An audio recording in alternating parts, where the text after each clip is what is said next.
अस्सलाम वालेकुम स्टूडेंट्स। उम्मीद करता हूँ आप तमाम बच्चे खैर आफ़ियत से होंगे। अल्लाह ताला आप सबको अपने हिफ्ज़ अमान में रखे। प्रीवियस लेक्चर के अंदर हम लोगों ने चैप्टर नंबर 12 के न्यूमेरिकल्स फिनिश किए थे। आज के इस लेक्चर के अंदर चैप्टर नंबर 13 स्टार्ट करते हैं। नेम है इसका साउंड। बुक का पेज नंबर 47 बच्चों आप लोग ओपन करें। इसमें जो फर्स्ट पैराग्राफ है इस चैप्टर का इंट्रोडक्शन है। Sound waves are simple to generate. देखें, जो साउंड है ये एक वेव है। प्रीवियस चैप्टर के अंदर हम लोगों ने डिस्कस कर लिया है। और वेव्स किस तरीके से प्रोड्यूस होती हैं, जब भी किसी मीडियम के अंदर वाइब्रेशन क्रिएट होती है। अब साउंड वेव्स ये किस तरीके से प्रोड्यूस होंगी। Sound waves are simple to generate. ये कह रहा है कि साउंड को या साउंड वेव को जनरेट करना बहुत आसान है। When we speak, our vocal cord vibrates producing sound waves। जब हम बोलते हैं तो वोकल कॉर्ड्स जो हमारे गले में मौजूद हैं वो वाइब्रेट करते हैं, जिसके रिजल्ट के अंदर से साउंड वेव्स प्रोड्यूस होती हैं। Any object that vibrate in the air, कोई भी ऑब्जेक्ट जब एयर में वाइब्रेट करता है, एयर के करीब जो एयर की लेयर्स होती हैं वो वाइब्रेट होती हैं, जिनके इफ़ेक्ट की वजह से वहाँ पे साउंड जो है वो जनरेट होती है। दिस कंटिन्यूस वाइब्रेशन, जब हम बोलेंगे कंटिन्यूसली हमारे वोकल कॉर्ड्स वाइब्रेट करेंगे, जिसकी वजह से जो करीब तरीन जो एयर है वो पुश होगी या पुल होगी, और वहाँ पे कंप्रेशंस और रेयरफैक्शंस क्रिएट होंगी। When these wave reach our ears, अब यही वेव्स जब हमारे कानों तक पहुँचेंगी, the cause our eardrums to vibrate, तो हमारे कानों में जो कान के पर्दे हैं वो वाइब्रेट करेंगे। ठीक है, allowing us to receive sound. Receive कहते हैं नोटिस करना, ठीक है ना। तो जिसकी वजह से हमारे कानों में जो साउंड का इफेक्ट है वो सुनने को मिलेगा। As these vibrations move through the air, अब ये तमाम की तमाम वाइब्रेशंस मीडियम में होती हैं और मीडियम है air, they form sound waves. अब बच्चों देखें, कंप्रेशंस और रेयरफैक्शंस है, और कंप्रेशंस रेयरफैक्शंस प्रीवियस चैप्टर के अंदर हम लोगों ने पढ़ा कि ये लॉन्गिट्यूडनल वेव की एक टाइप है। ठीक है, these waves are longitudinal, meaning air particles oscillate करते हैं बैक एंड फर्थ, आगे की तरफ और पीछे की तरफ मूव करते हैं in the same direction, same direction की तरफ जहाँ पर जो वेव है वो ट्रांसफ़र होती है।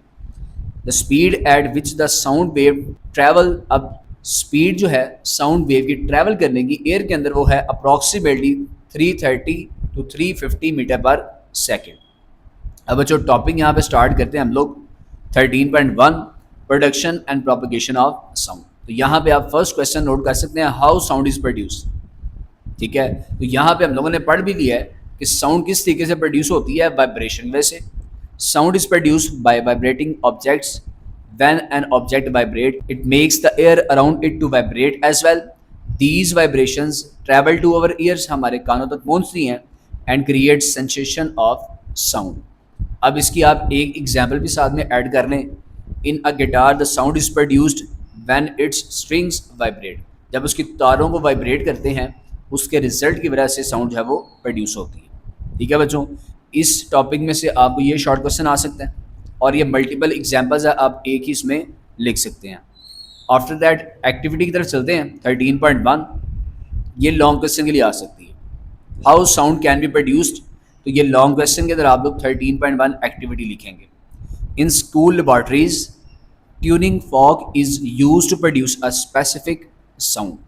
अब बच्चों ट्यूनिंग फॉक क्या होता है, यू शेप, जैसे कि आप लोग इस फिगर में देख सकते हैं, यू शेप एक एल्यूमिनियम का बना हुआ या स्टील का बना हुआ ये एक इंस्ट्रूमेंट होता है, और ये जो यू शेप इसकी दोनों साइड है इसे प्रॉन्ग्स कहते हैं, और इन प्रॉन्ग्स को एक रबर हैमर के थ्रू इसके ऊपर किसी एक प्रॉन्ग पे हिट किया जाता है, जिसकी वजह से ये जो ट्यूनिंग फॉक है ये वाइब्रेट करना शुरू करता है, और वाइब्रेशन की वजह से साउंड प्रोड्यूस होती है। तो बच्चों जब उस ट्यूनिंग फॉक को हम अपने कान के करीब करेंगे तो वहाँ पे हमें वाइब्रेशन या साउंड जो है वो हमारे कानों तक सुनने को मिलेगी।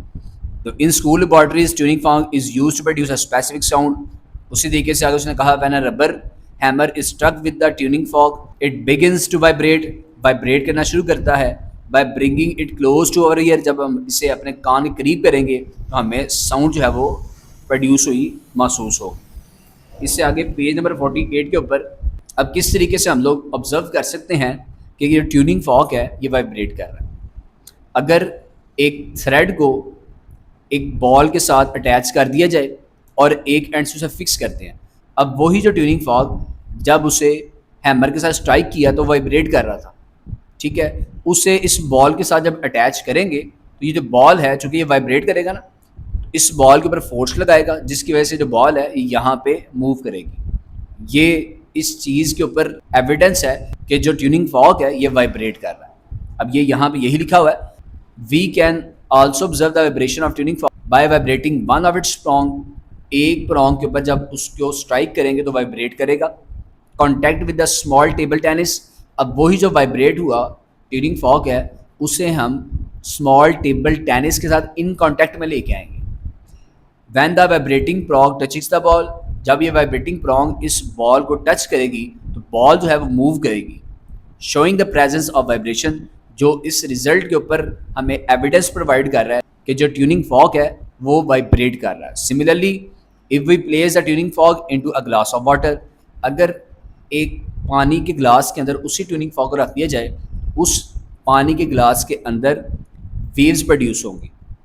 We will notice water splashes, ठीक है ना, वाटर जो है वो स्प्लैश करेगा, बाहर निकलेगा वहाँ से। This simple activity demonstrates that vibration are responsible for producing sound. अब देखें इस साउंड किस तरीके से प्रोड्यूस हो रही है, इस एक्टिविटी के थ्रू भी हमें इस चीज़ का आइडिया हो गया कि वाइब्रेशन की वजह से जो है वो साउंड प्रोड्यूस होती है। तो बच्चों यहाँ तक आप इसका लॉन्ग क्वेश्चन लिखेंगे। नेक्स्ट लेक्चर में अब इंशाल्लाह प्रोपगेशन ऑफ साउंड, इसे बच्चों इंशाल्लाह स्टार्ट करेंगे। आपने इस क्वेश्चन को अच्छे तरीके से लॉन्ग क्वेश्चन के लिए याद भी करना है और राइट ऑन भी करना है।